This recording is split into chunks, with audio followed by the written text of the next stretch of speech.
Hello and welcome. You have tuned into World Business Report here on News 9 Live, where we get you all the latest in the world of business, economy, technology and finance from all across the world. I'm Krishna Kumar.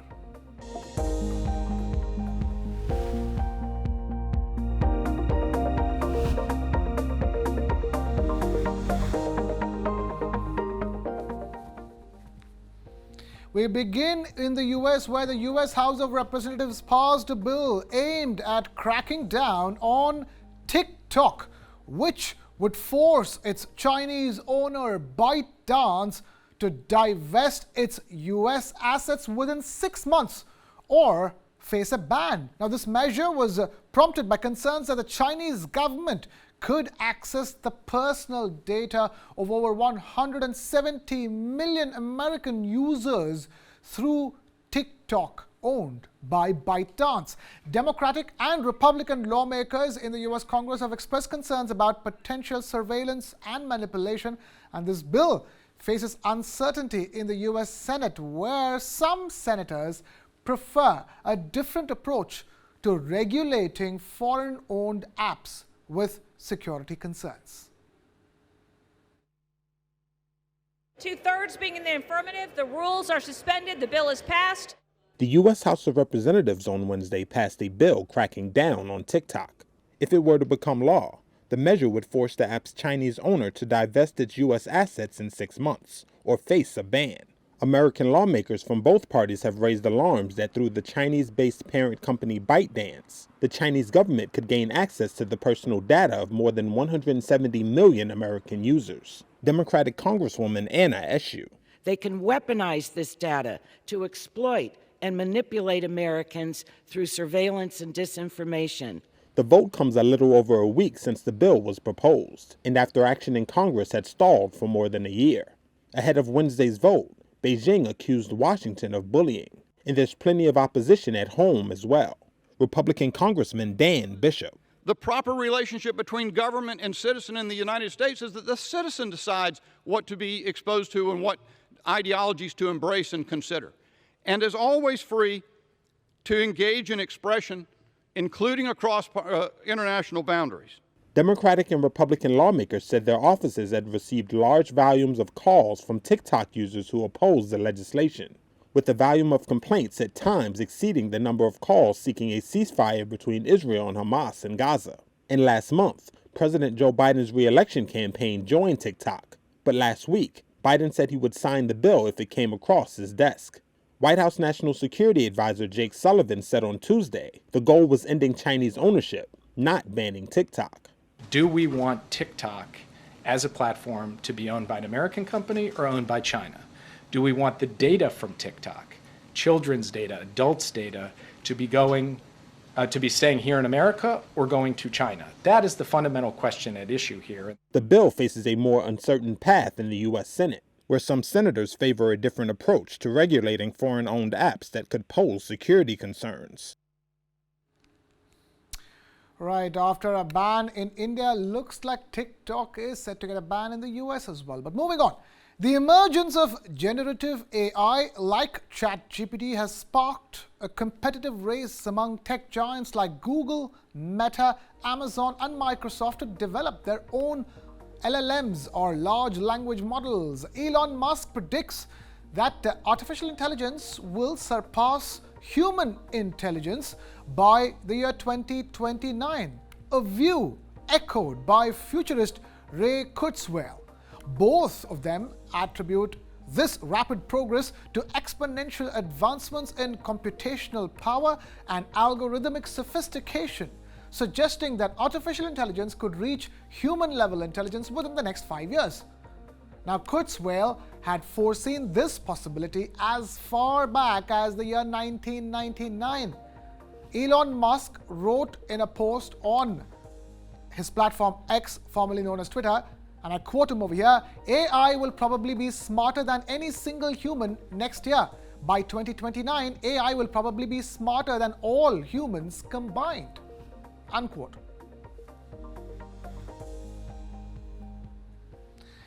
In November 2022, Elon Musk reinstated Donald Trump's Twitter account, now called the X platform following his purchase of the platform for $43 billion. And this move occurred nearly 2 years after Trump's ban following the Capitol Hill riots in the US. Now, despite his reinstatement, Donald Trump remains inactive, focusing on his own platform called Truth Social.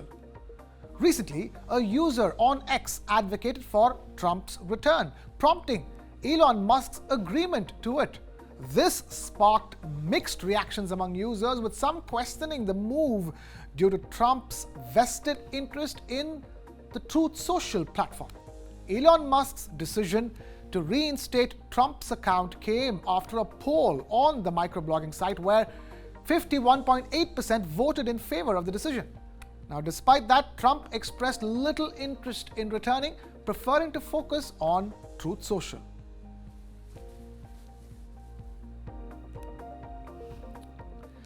In the year 2023, 86% of listed companies across the world either increased or maintained their dividends. And that's according to Janus Henderson Global Dividend Index report. Microsoft emerged as a top dividend payer, followed by Apple and ExxonMobil. Notably, record payouts by banks, boosted by high interest rates, contributed significantly to this growth that's totaling up to $220 billion. This Reuters report tells you more.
And keeping it with companies, investors driving gains in chipmaker stocks caused the S&P 500 and Nasdaq to dip on Wednesday's trading session. This report gives you insights into the cautious stance amidst the anticipation of key producer price data and hints regarding inflation ahead of the upcoming Federal Reserve meeting. Take a look at this Reuters report on Wall Street. U.S. stocks ended mostly lower on Wednesday as investors took profits in shares of Nvidia and other chip makers, while they braced for further clues on inflation ahead of next week's Federal Reserve meeting. The Dow ticked up 0.1%, while the S&P 500 shed 0.2%, and the Nasdaq lost more than 0.5%.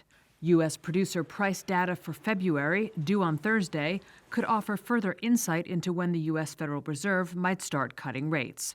But Eric Lynch, managing director at Scharf Investments, thinks investors should start to shift their focus away from the timing of Fed rate cuts. Earnings are going to have to grow to extend this market, because so far what's extended this market has been excitement about the Fed lowering interest rates. And while they may continue to do so, or we think they are going to do so, arguing over whether it's next month or June or whatever, is kind of splitting hairs at this point. At this point, earnings just have to grow. And I think that's why you're seeing some negative reactions in the last week to companies reporting and missing guidance or reporting negative surprises. One of those companies was Dollar Tree, whose stock plunged more than 14% on Wednesday after the discount store chain said it would close nearly 1,000 stores and posted a net loss in the previous quarter.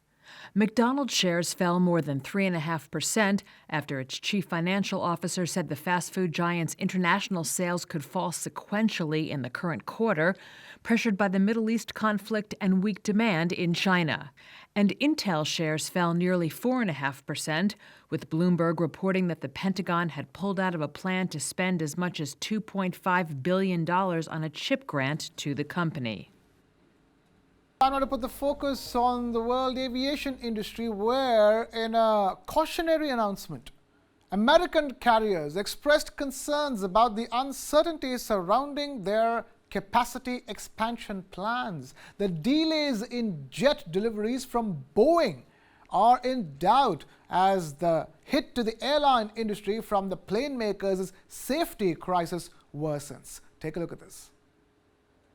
U.S. Airlines warned on Tuesday that their plans to increase capacity to meet record travel demand were in doubt due to jet delivery delays from Boeing. The plane maker continues to deal with a safety crisis after a panel blew off a flight in midair in January, leading to probes into the incident and the company's production process. Southwest said it expects deliveries of Boeing's MAX jets to fall 42% this year from previous estimates, which will likely cut its 2024 capacity. It is the second time the carrier reduced its delivery forecast since January, and CEO Bob Jordan said he would not be surprised if it changed again. Southwest stock plunged as much as 15%. United Airlines CEO Scott Kirby said Tuesday deliveries are also going to be way behind this year. Last week, the company said it was pausing pilot hiring for 2 months. United stock fell as much as 5%.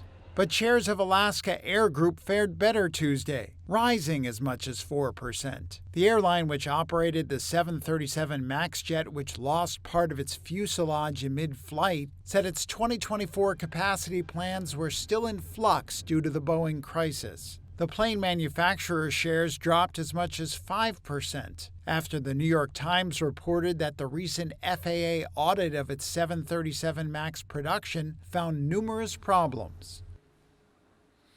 Now, Hong Kong-based Cathay Pacific has announced its first annual profit in 4 years, revealing a net profit of $1.25 billion for the fiscal year 2023. The company attributed this success to a remarkable surge in demand, particularly following the easing of lockdown measures in the region. Reflecting this resurgence, revenues skyrocketed by an impressive 85%, underscoring Cathay Pacific's resilience amidst the challenging backdrop of the pandemic. The more details in this report.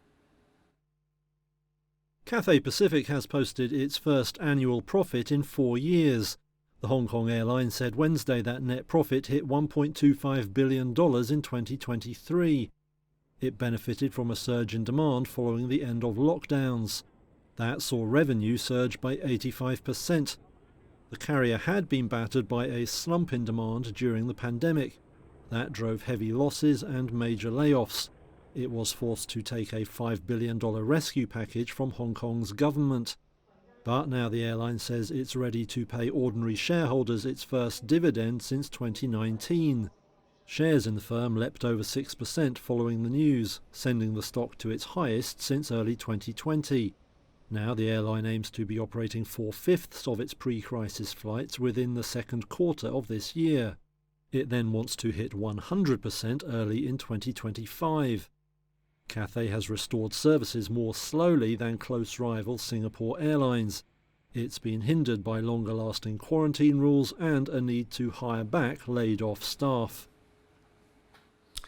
Away from aviation to the world of car makers, where Toyota announced its largest pay increase for factory workers in 25 years, sparking a wave of similar decisions among other Japanese giants like Panasonic, Nissan and Nippon Steel as well. Now, these moves follow annual wage negotiations in Japan, closely watched this year as the Bank of Japan ties pay rises to combating deflation. Economists predict a potential shift in the policy of Bank of Japan as smaller companies also report unexpected wage hikes indicating a major change in Japan's labor landscape. Take a look at this. Toyota has agreed to give its factory workers their biggest pay rise in 25 years, and other big names in Japanese business are making similar decisions. Panasonic, Nissan and Nippon Steel are among those in a giving mood. The news came as annual wage negotiations wrapped up on Wednesday. That process has long been seen as a defining feature of the collaborative relationship between management and labour in Japan. But this year the talks are even more closely watched than usual. That's because the Bank of Japan has made big pay increases a prerequisite for getting out of negative interest rates. Bank Governor Kazuo Ueda has said he wants to see signs that wage hikes will help end Japan's long battle with deflation and spur consumer spending. Now the new figures have economists betting the bank could even make a move at next week's policy meeting. Toyota is often seen as a bellwether for wages, but this year there are other positive signs. One metals and machinery union said its members were getting better than expected rises at small firms.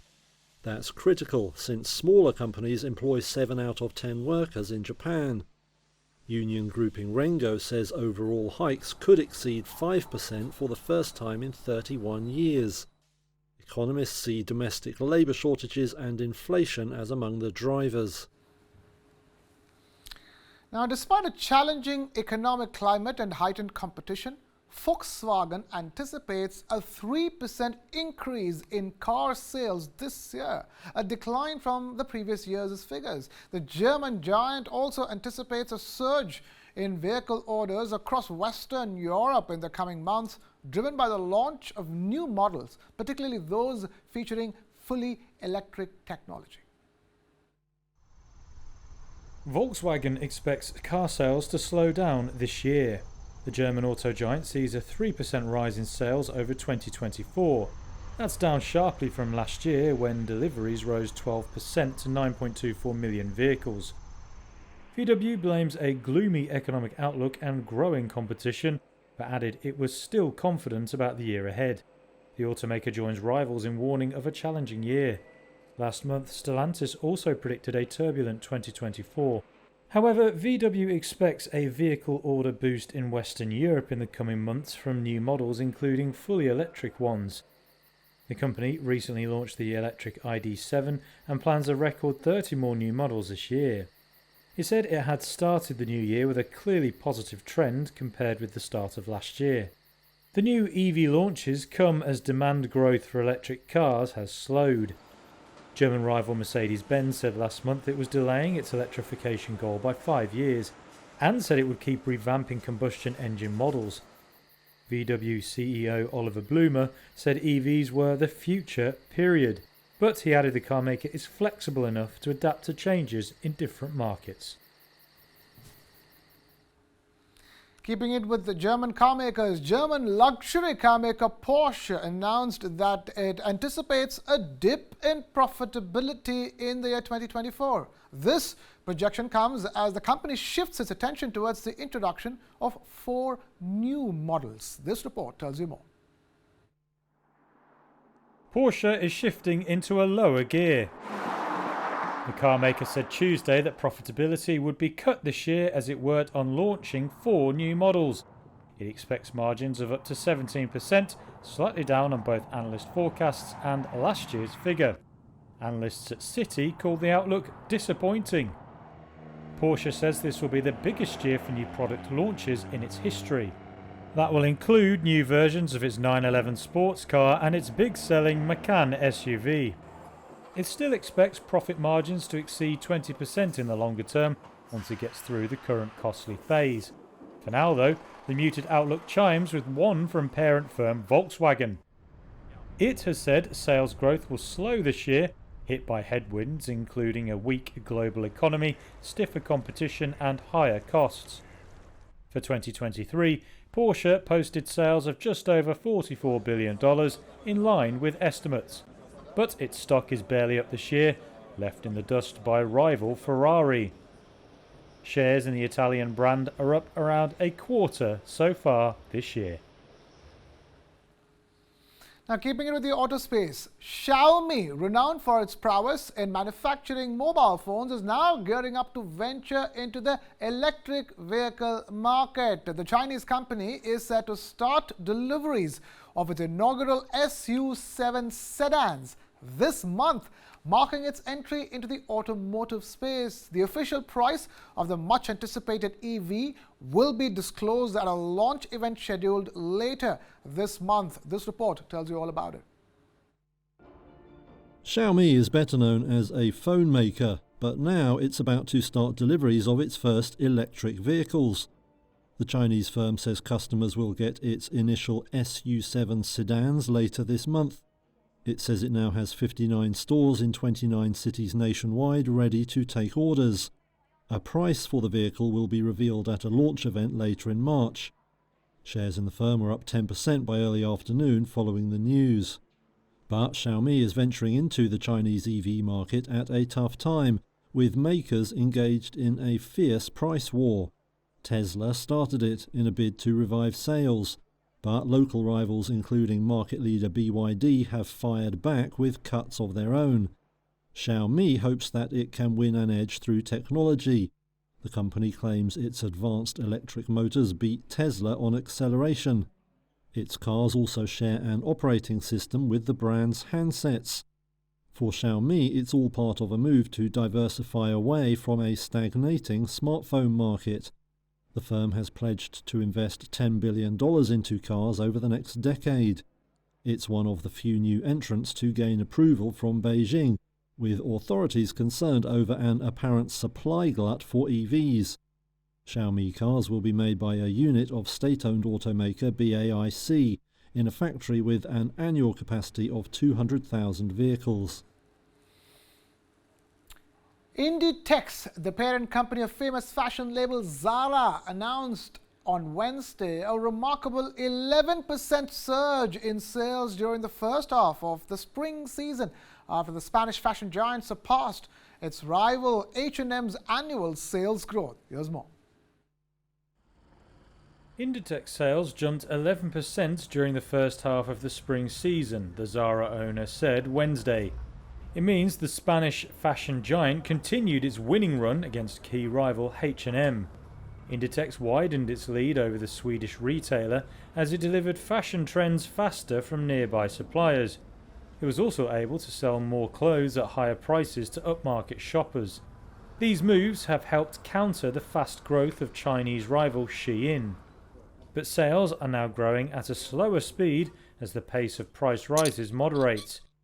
In January, H&M reported a 4% drop in December and January sales, while Inditex sales were up a tenth to a record of over $39 billion in the year to January 2024.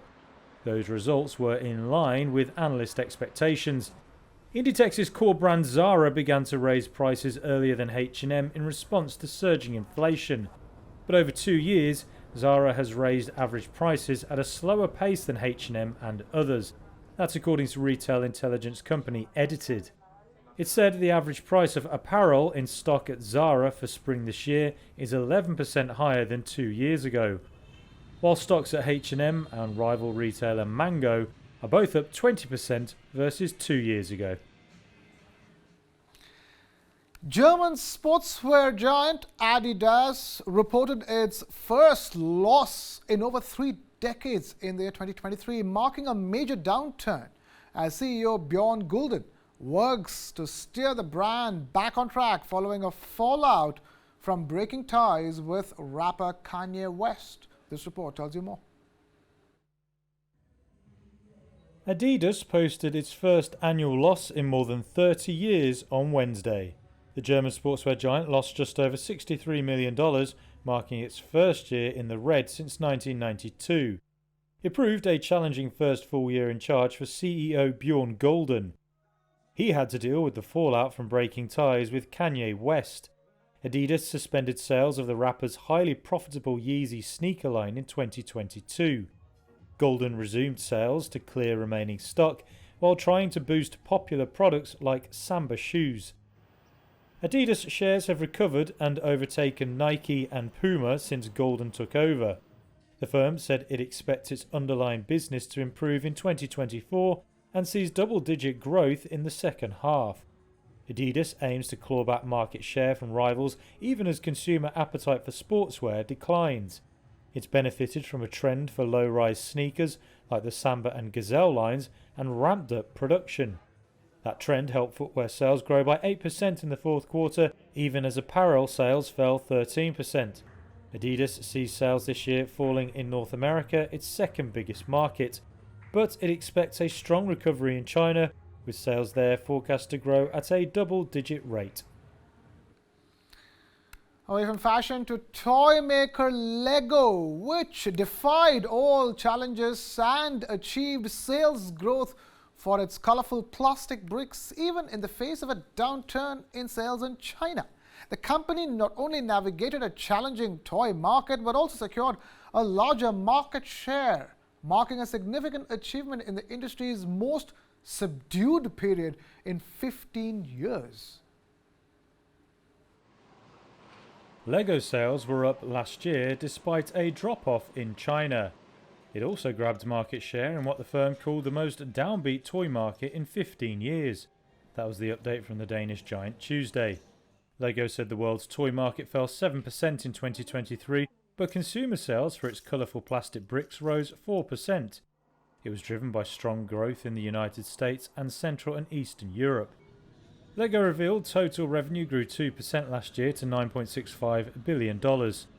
CEO Niels Christiansen said the family-owned company could continue to outpace the global market. He further added Lego expected single-digit sales growth this year.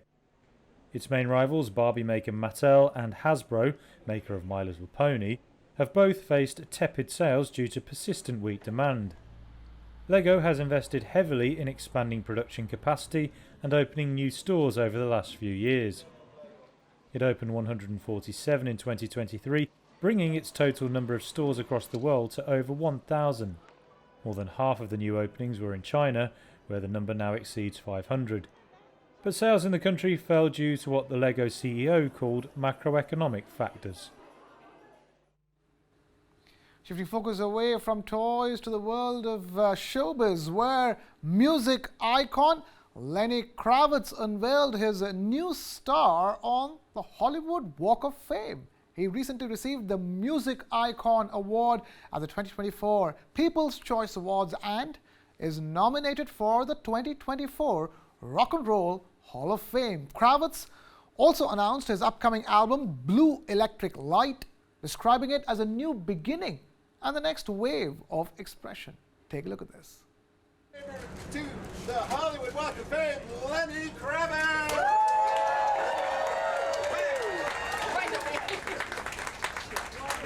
I used to walk these very streets because the action and the grit that I was missing in New York was right here in Hollywood. As a teenager, I spent a lot of time walking up and down Hollywood Boulevard, seeing the names of all my idols. I never dreamt about having a star. I was usually just looking for a place to crash. But I did dream about making the music I wanted and doing my own thing. To see my name, Lenny Kravitz, permanently engraved on the same streets I used to walk is a surreal, indescribable feeling. He's more than a friend. He's more than a brother. We're twins. We just don't look alike. We've had a close brothership, friendship for, well, he'd be 7 when we met. For 30 years, when he was 7, I met him. God has blessed him with an unbelievable talent, but even more so, an unbelievable heart. He's a giver, a lover. It's mind-blowing. That's all we have time for in this edition of World Business Report. Thank you so much for watching. This is Krishna Kumar signing out.